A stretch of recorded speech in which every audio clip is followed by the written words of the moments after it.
ये देखो संध्या काल शनिदेव मंदिर केमी टे दर्शन करनी प्रभुंर दर्शन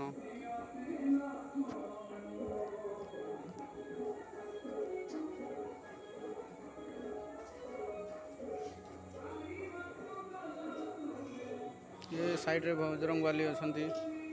ये जय बजरंगबाली देखु पूरा मंदिर देखो एंट्री करूँ ये कौन संकट मोचन पंचमुखी हनुमान मंदिर ये साइड रे लिखिं रंग बेरंग सजई देती केमती देखु लाइट तार अधिक मंदिर देखो देखापी बहुत सुंदर होती देखु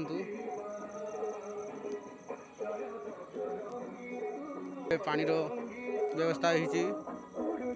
देखु संध्या टाइम देखा जाऊना मंदिर टी कम से कम आमर 30 फुट उच्चतार ये साइड रास्तार भक्तगण जावा आसापी ये मंदिर आगे कौन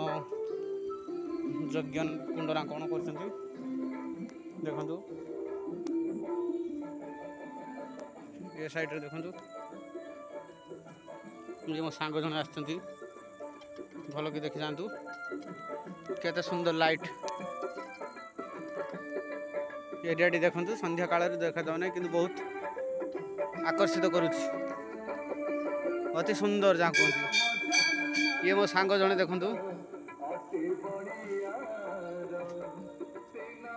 पानी फानी सब इन व्यवस्था अच्छी।